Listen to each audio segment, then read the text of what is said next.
Welcome to the Anonymous Andrew Podcast. Life and the choices we make. The choices other people make.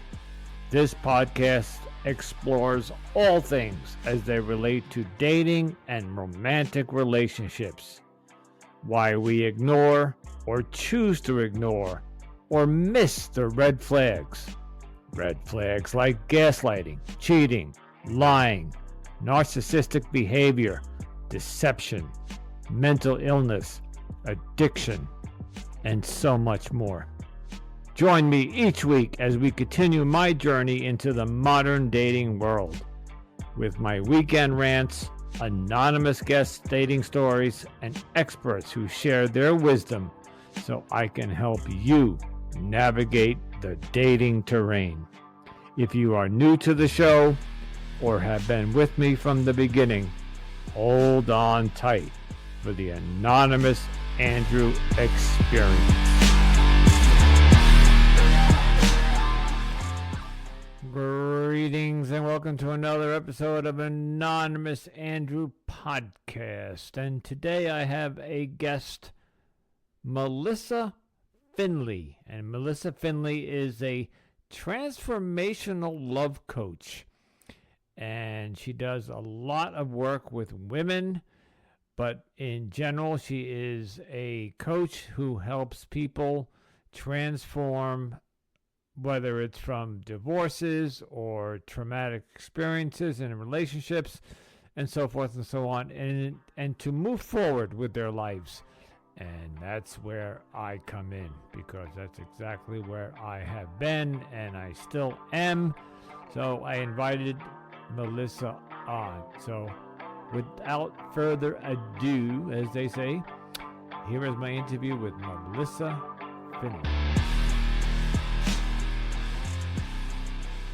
Greetings, everybody. Anonymous Andrew back with you with another episode. And in our continuing pursuit of the dating lifestyle in this modern world, today I have with me Melissa Finley, and Melissa is a certified love coach. She's a former RN from an ICU. She worked in an ICU, which I find very good foundation as a background, because you're dealing with the physical and now you're dealing with the mental, the emotional. So, hello, Melissa, and welcome. Hello, thank you, Andrew, for having me here today. I'm excited for this. Great, me too. So, Melissa, tell us about what you do, and we'll get into why you're here. Right. So I am a life coach, as he says, that specializes in love. I work with women mainly, but we work with like intentional dating, so we can stop wasting time and find a love that fits right. Because that's what we really want out there. And I've stumbled along the dating world. I've been there. I've done that. I have, all of it. And I'm on the other end. I did some work. I did some things that I helped navigate myself a little bit better, and now I'm married to an amazing man. We're we're coming up on 2 years from the first wedding that we had together, and it's just amazing. It's amazing to be on the other side of it and see that it actually really can help. So I wanted to pave that path for others to find the person that's perfect for them. My first question is, where did you meet him? I met him on Tinder. There's nothing No, it's to like the thing. Yeah, okay. You know, it's funny because 20, 30 years ago, you hid that you were on dating apps. Well, first of all, they weren't dating apps, they were dating websites. Back in 2005, 2008, eHarmony, Match all came on the scene. But it was a desktop website. You didn't download it to your phone because we didn't have smartphones. And back then, I remember dating somebody, and we were like, shh, don't tell anybody we met on eHarmony. It's like, it was shameful because it was like embarrassing. Today, it's not embarrassing. So, The norm. Yeah, it's the norm, exactly. So, I did read in your bio that you did have some background toxic relationships. Yes. So I definitely ended up in a long-term relationship also with a narcissist who gaslit me, who cheated on me, who made all the things to make me feel like the smallest human in the world. Smallest. It crushed me, and I'm glad I finally left that. It was the best thing I ever could have done for myself. And I also didn't listen to a lot of red flags at that time. It Mm-hmm. was pretty darn awful. Can I ask how long you were in that relationship? I was in that relationship for 4.5 years. Yeah, 4.5 years too long. Okay. Yes. Yeah. 1 minute too long. Okay. Yeah. Okay. So I asked that because my audience knows that I came out of it wasn't physically violent relationship, but it was just like you said, narcissistic and gaslighting and just horrible. Uh, and now it's 1 year later, and I'm ready to get back out there. So tell us your journey after that relationship ended, your healing process and yourself. You must have to work on yourself. Yes.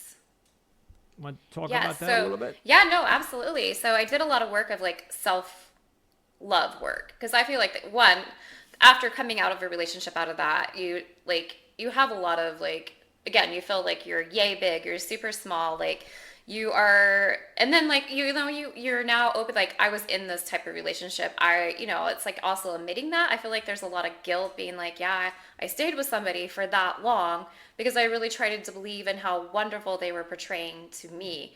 So it's like I think a twofold of how awful you feel coming out, not just from how they treat it, but also with yourself for being in something for so long. And so it's just like I had to work on like my self love. Like I'm worthy of so much. I am a pretty woman. And I don't have to be long legged. I don't have to have all this. I have such a great personality and I'm pretty the way. So like that was like just part of it because like he tore all that apart. Yeah. And working on that, because I actually even did, I don't know if you've heard of mirror work, but I did mirror work where you start talking to yourself and you talk to yourself kindly in the mirror, Wow. which is a Tell us a tough little bit one. about that. So you go into the mirror and you look at yourself, and there's like different forms. Like way I had to start with it was just like I would start tearing myself apart, and then it'd be like, no, just walk away today. And then now I can look in the mirror and I'm like, you're beautiful. I love you. You're amazing. And I can do that looking in the mirror. And it took a little work to get there, but that helps with that belief in yourself of how great you are. For many years, leading up to my sobriety, I tell the story sometimes. I never used to like brushing my teeth and look at the mirror. I would open the door, the medicine cabinet, so I wouldn't have to look at myself.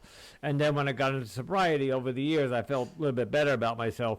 But you're right. After a narcissistic, horrible, toxic relationship, when it's over, whether who leaves who, you feel. I felt no self love, no self dignity, very shameful, very embarrassed. I had friends of mine telling me to get out a year prior, like, dude, she's no good for you. You know, and I just didn't listen to anybody. So now here I am on my flat on my butt, and so yeah, there's this confidence that you have to start building up again with just before you go out dating again. Because if you start, and that was my pattern, is that one relationship ended, I would jump into another one without any processing, any grieving, any self healing, and working on myself. So You packed up that suitcase and brought it to the next. yeah, that's exactly what I did. Okay, I like that mirror idea. That's something I may have to work on. It's a good one. I have a couple of post-its on my mirror telling me some things about some spiritual things, but I have to read them. I need to look at myself, so I like that. Okay, so you worked on yourself there, and you built your self-confidence back up. Yes. And how long before you were ready to get back out there? I think that was like the another twofold piece. I feel like people were trying to push me out sooner. So I did go on some dates, I think, before I had that moment of being ready for it. And then I decided to also do a little more like, who am I? Who am I now? Like, what do I want in life? Like, kind of like, and I like go through like with my clients even like the values and goals and desires I have in my life. Like who am I? Not like what am I in my natural state. Like I can tell you I'm outgoing, I'm friendly, but what's important in my life? Because also, and this is like works like it could be anywhere, but boundaries were a really tough one for me, and I feel like that happens in those type of relationships too. Is you don't get the best boundaries, and to hold a boundary, you have to know who you are. Yes.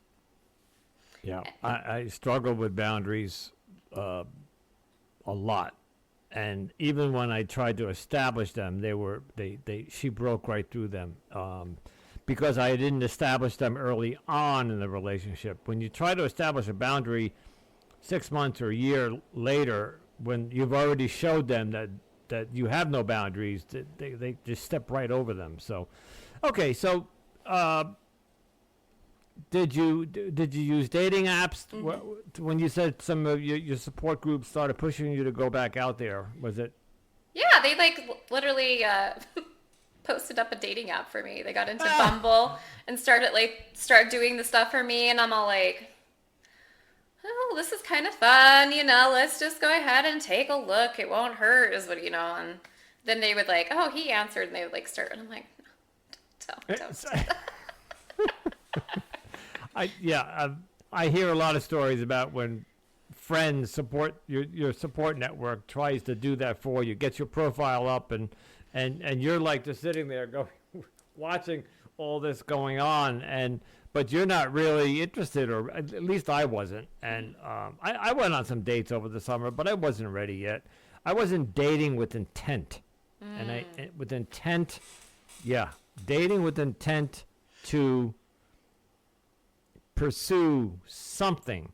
I was just dating to get out of the house on a Saturday night. I was just dating to make contact with another human being. And I have a social circle. I play tennis, and I as people know, I go to AA, and I have a social group. But I was missing that human, intimate connection that is hardwired into us, I think, isn't it? One of my mission statements is that love is a fundamental human need. Yeah. Oh, I agree, 100%. So, okay. So your friends push you on Bumble. Did anything come of it? No, I mean, I went on a couple dates, but no, it was not as even as you like that. I was not ready. I mean, it was fun to have. It was actually really nice to have somebody like say, "Oh, you're pretty, you're kind." The things that I needed to tell myself more. Yeah. Yeah. Yeah. Yes. Yep. Okay. And it was nice. Right. I was gonna say, and it was like nice. I had a lot of family like support after because nobody liked him during the time, and so I like, why didn't anybody say anything?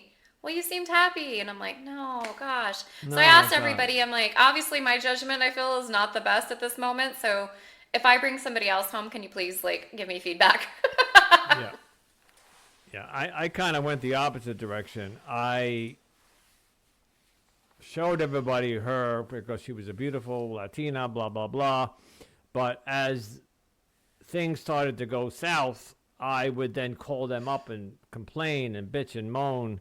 And everybody did the opposite. Well, why don't you leave? Why don't you walk away? And I'm like, oh, but she's beautiful. And we do this together. And we have a great, last weekend we went here. And so we talk ourselves out of what our support system is telling us the opposite. So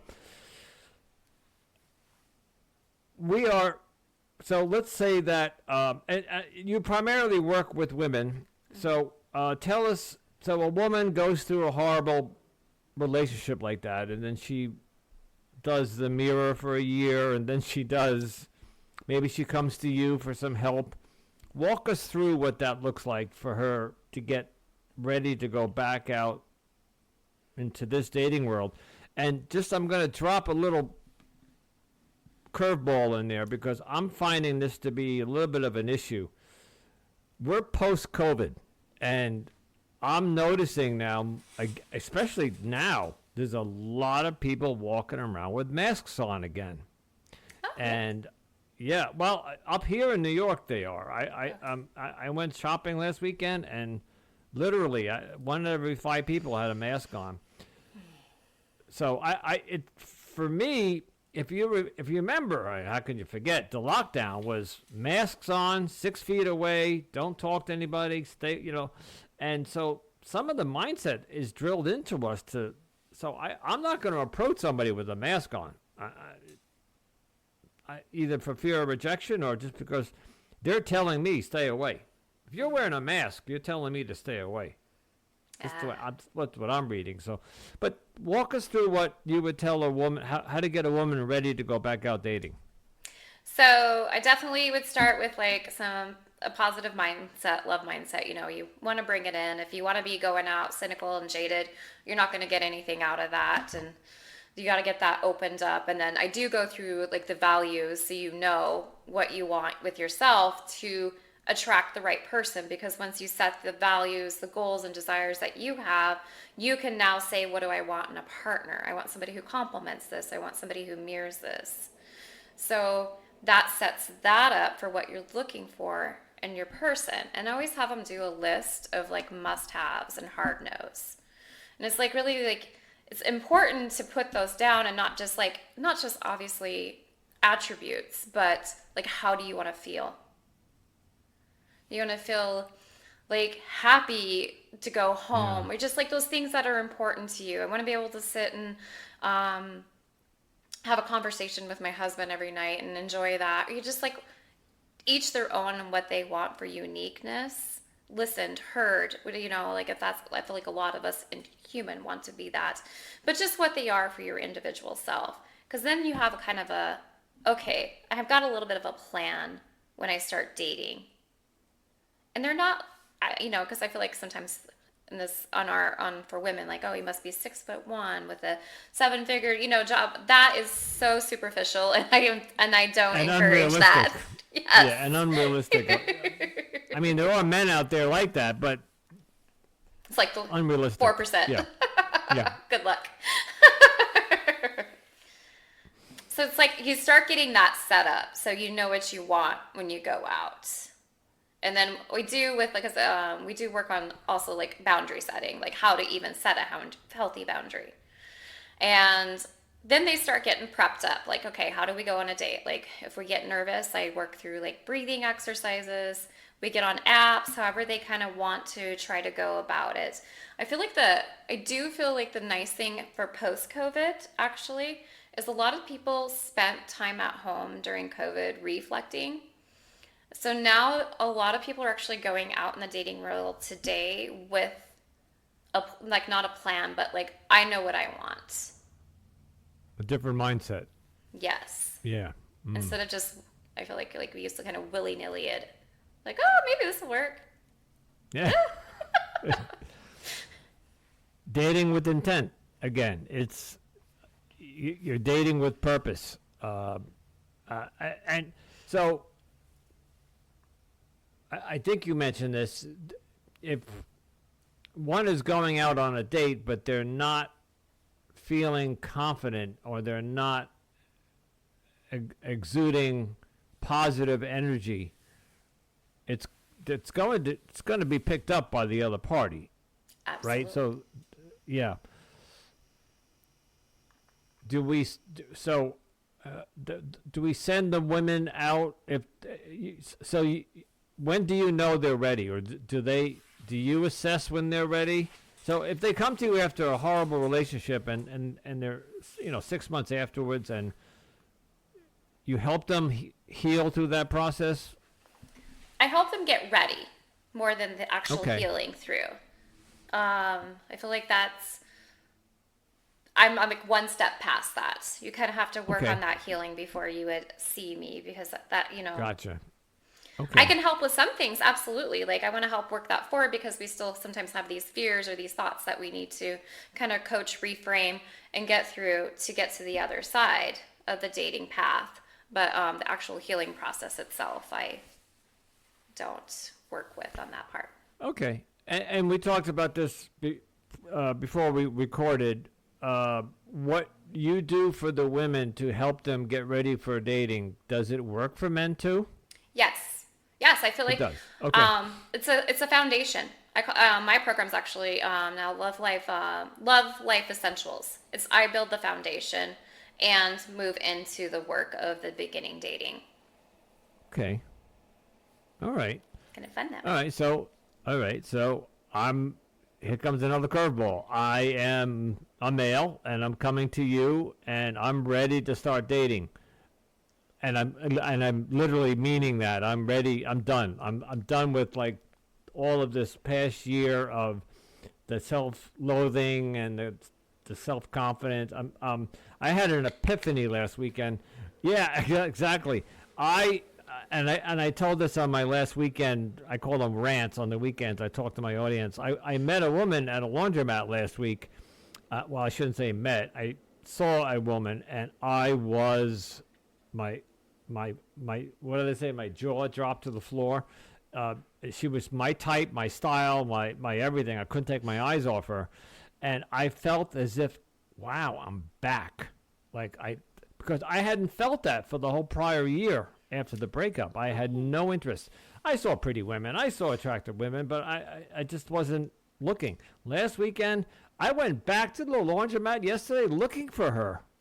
So, yeah, Yay! of course she wasn't there, but so I'm ready. So let's pretend that I'm working with you. What do I need to do to get?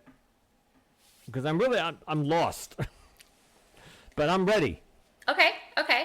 So, do you know your values, your goals, and desires in life?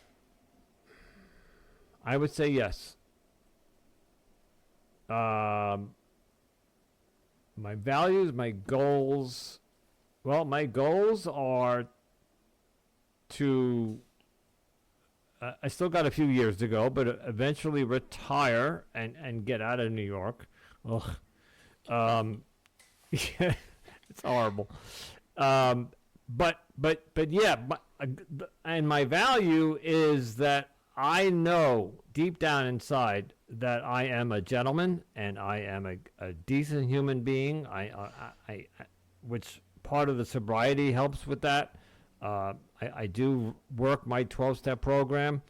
Um, so I know I'm a valuable person, and I do also know that I will treat a woman very well. Um, my dad drilled that into me. My mom and dad were married for 50 years Oh, wow. until they both passed away.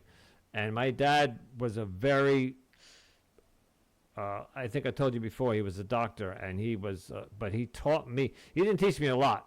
But what he did teach me was, but let me put a footnote there. He didn't teach me a lot because he was working a lot. You know, he was out there. As you being a nurse, you know they can work long hours. But he taught me how to be a gentleman. And there's a little story that I tell, and I told it earlier in the podcast. So yeah. So to answer your question, yes, I do. I have Okay. my All moral, right. my values, my morals. What were the three of them? Desires and goals You, and values. yeah. Well, my desire is to be with somebody who I can share my happiness, my joy, and also the not so good times. Because life is not a bowl of what they say. Life is, what did Forrest Gump say? Life is not a box of chocolate or something. Mm-hmm. So it's not. And I would like to be able to come home or call or lean on my partner. Is that an unrealistic expectation? Is that when you're having a bad day, you come to your partner, and vice versa? Don't we lift each other up when we're? That's what we're supposed to do is lift each other up, Yeah. be each So other's that's my best friends, desire. champions, the best champion you can Yeah. have for each other. Make yourself, yeah, raise and to lift. And yes, absolutely. What's important about that to you?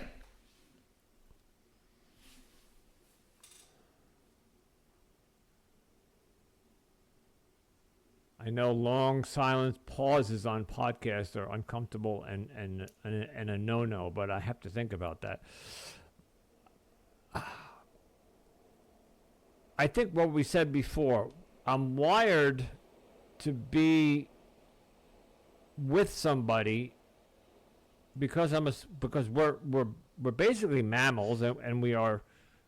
I'm hardwired that way, but that's the biological part. The mental part is that I have a desire to share. I was watching a movie the other night by myself, which is okay. I mean, I've been watching a lot of movies by myself, but it would be fun to have somebody next to me that we could both laugh together and pause the movie for a minute and just. And then when the movie's over, if it's the summertime, hey, let's run down to the boardwalk and catch the sunset, And those are my desires. And to share that joy and life and I just described everything that was wonderful. Again, it can also be not so wonderful, but Growth. I love the growth. Growth to grow together. It's like a fabulous thing my husband and I work on. To grow together. And love especially it. at my age, we're going to grow older together. So we're all growing older together every minute, every day. Yep, that's true. All right, so Okay. so I have. I'm sorry. All right, so then that's okay. What's my next step? Okay, so I would love for you, because it sounds like some little bit of mirror work would be amazing for you. And then I think next step would be to do a must-have and hard no's for you, and how you want to feel, what you want in a woman, that you're looking for, to kind of set up a Physical list, like sit down and write it. Yeah, sit down and write it. We're gonna go old-fashioned. The old-fashioned style. Wow. Okay, I could do that. All right. And then it's the next step of getting ready to go on a date, or go on a date, ask somebody out, do those things. Yeah. Well, Sounds like ironically, laundry lady, maybe. And here's the problem. And I had my son. I have 3 boys, and my youngest son lives near me, and he wanted to do his laundry with me that weekend, and so I'm not going to go hit on a woman. I'm not going to go approach a woman and do my game, whatever the terminology is today, with my son there. I'm not going to do that. Okay. It would be inappropriate. That's fair. That's why I went back yesterday to look for her. But so Is it gonna start doing laundry every day, Andrew? yeah, I almost feel like because the funny thing is I've been going to this laundromat for 4 years, and I've never run into her. I've never seen this woman before. You start to see the same faces, because if you go the same time every weekend, you start to, because people have a routine. They go when they go each weekend or whatever. I happen to have gone on a different day last weekend with my son because he was only available, blah blah blah blah blah, and so I went back the same time yesterday that I did last weekend, which I thought maybe she came at that. It was 5 o'clock last Sunday, so I went back at 5 o'clock yesterday, although it was a little earlier, but I did not see her.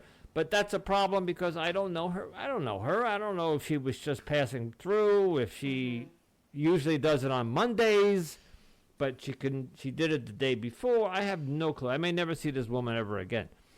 But all right, so I'm ready. Yeah, I have to tell you, I was really giddy because I felt like that teenage years again, like when you first set your eyes on somebody.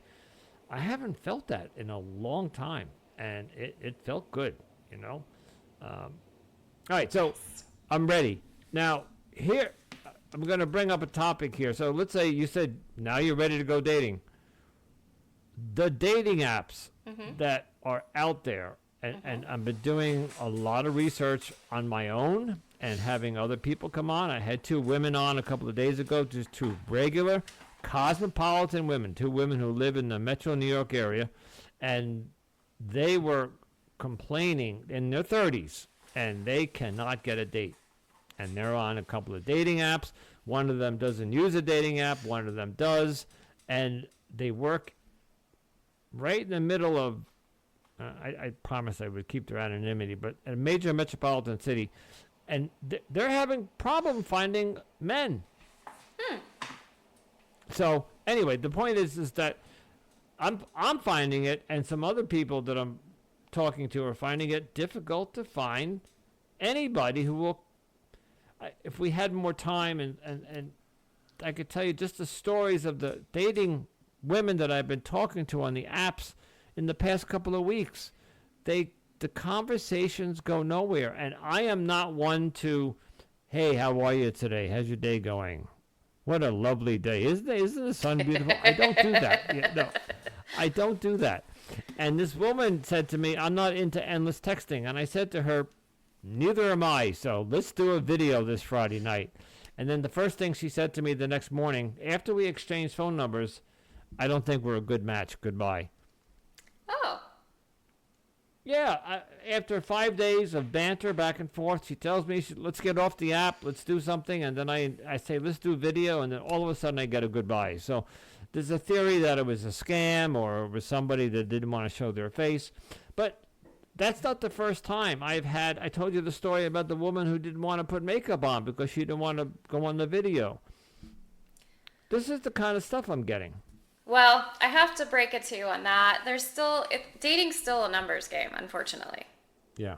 You still have to pitch out the You gotta weed out the weeds. Yes, yes. And I mean, I wish it could be just like take that. I think I heard a good one.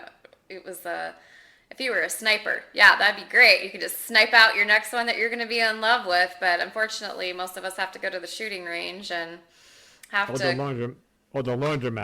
have the laundromat. Yeah. And still, we still kind of have to get through the numbers a little bit. I wish it would be just like the next person for sure could be the workout, but it's still getting out there though, and just like keep attempting because the next one might be it. You keep, okay, this one didn't work. And I like to say that, and I don't know if you've heard it before, but it's not rejection, it's redirection. Ooh, I like that. Because that person wasn't meant for you. Like, you probably wouldn't want them long term anyway if they're willing to cut out now for whatever reason it was. Yeah. Or if they're not willing to put the makeup on, I just couldn't believe that. It was like, let's do a video, and she was like, I don't want to put my makeup on. I'm like, that's good. That's okay. Yeah. But that's the kind of concept of my second season here is that I'm finding it complicated. I found a couple of women that I spoke to that are finding it complicated. If you read some of the chat boards and stuff that's going on, I belong to a few of them, Discord and some stuff, and it's not easy. It's not. And yes, it's a numbers game.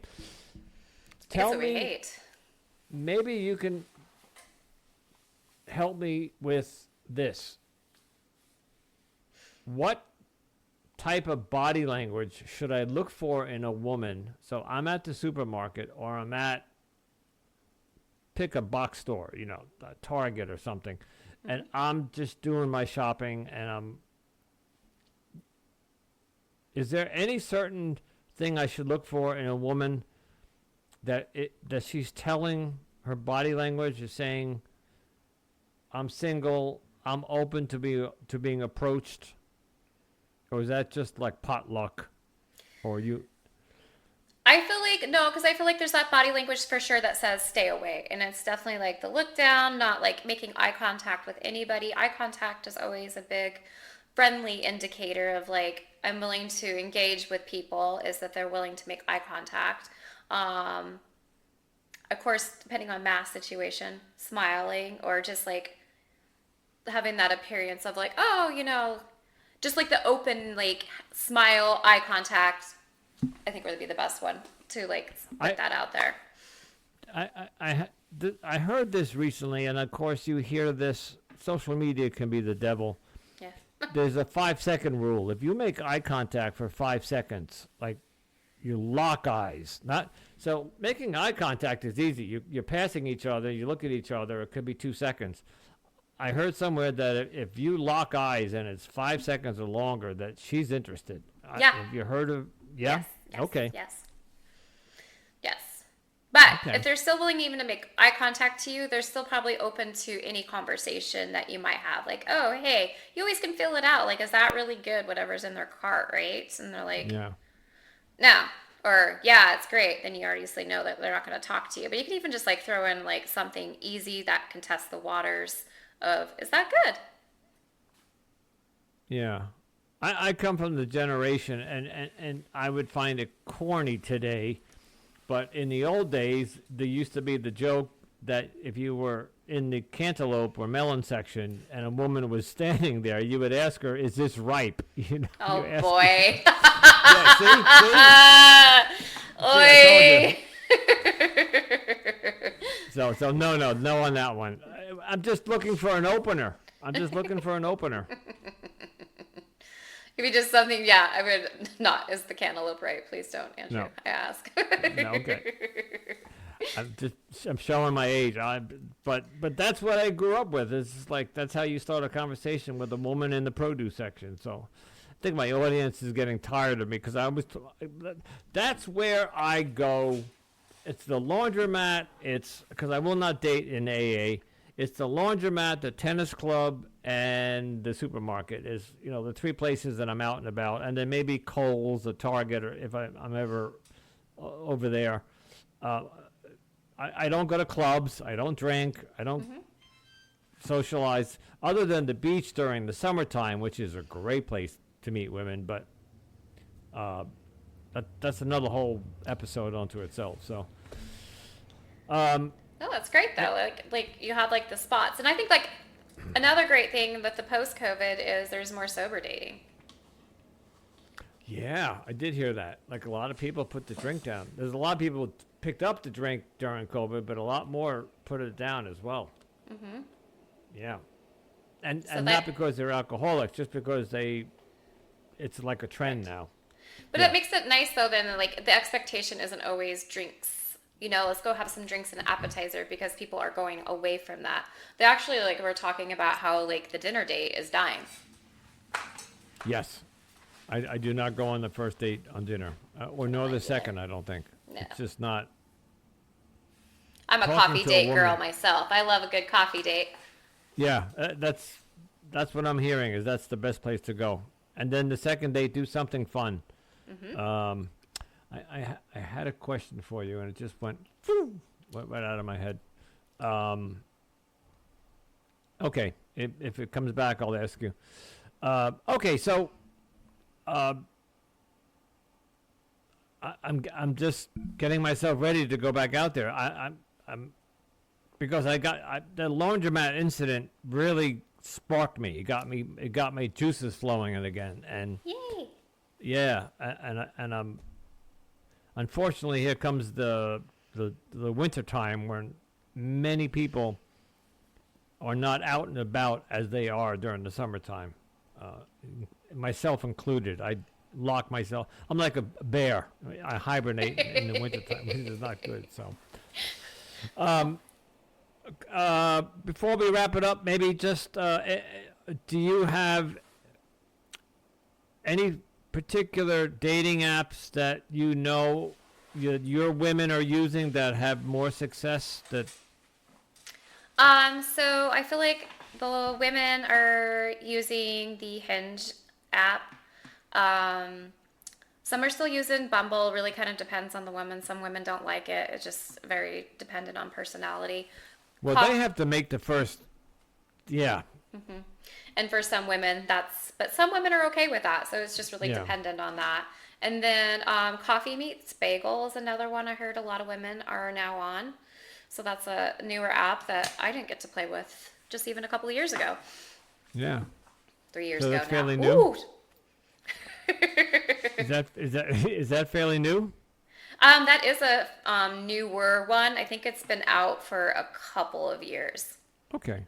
I'll have to look into that one. So it's a more shorter term, and it's supposed to be for people looking for serious relationships, not just like flings and hookups and stuff like that. Yeah, well, and that was the complaint that the woman that I interviewed a couple of days ago. They're saying that even on eHarmony, many of the men were just hitting on them right off the bat, like they want to have sex, and that's you need to know what dating apps are for. Like eHarmony is supposed to be. I don't know if it's changed. It's a lot of work to go through for that. Yeah, and it's not a hookup site. It's supposed to match you with your life mate or whatever. Tinder, sorry, I know you met your husband on there, is a hookup site. So that's where you go to to hook Yes. up. Yes. And then there's all the in-between apps that can go either way. So, okay, wow, this has been a very enlightening conversation. Melissa, tell us a little bit about your practice and where we can find you. Right. So yeah, I do one-on-one coaching with women, and I'm on pretty much all social medias, M Finley Love Coach, and I do have mfinleylovecoach.com. All right, and of course I'll put all that in the show notes. And you have a website? Do you do any consultations? Yeah. Okay, yeah, great. so mfinleylovecoach.com is my website. All right. Yeah. Melissa, it has been an absolute pleasure. I had a great couple of laughs with you. It was fun. It was good. It was good to. It felt good to. I'm telling you, I'm in a new space with this laundromat woman. Really set me off. So in a good way. Awesome. So, yeah. Melissa, thank you so much for joining us today, and maybe we'll have you back someday. We'll get an update. Sounds great. Thanks for having me. Thank you for coming on.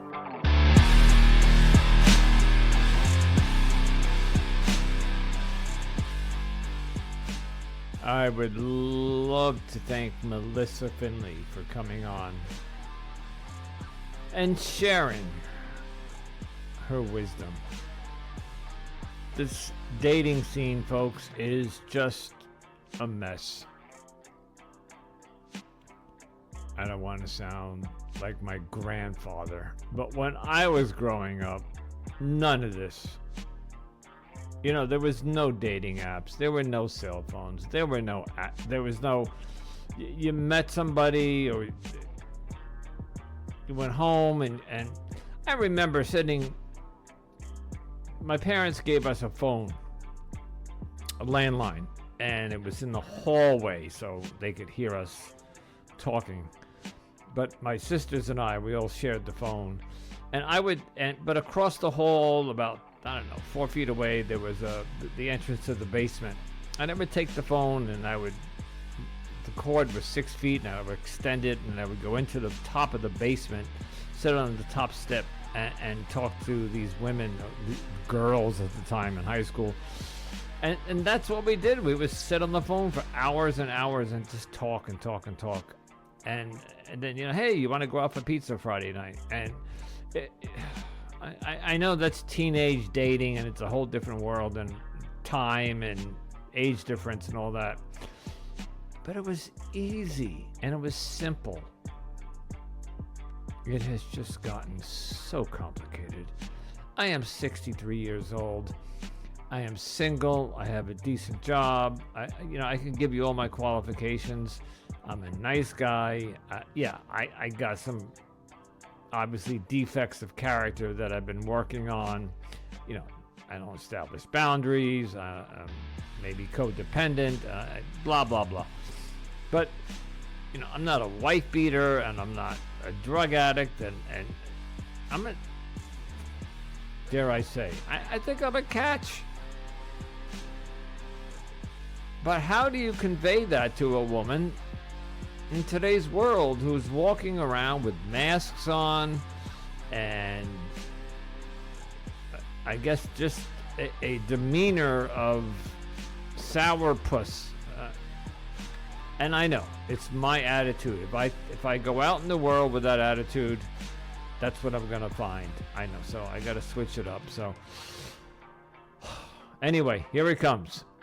Please, if you're enjoying this podcast, give me 5 stars, leave a review, and if you're going to make a decision, I urge you to please choose wisely. Until next time, folks. Ciao.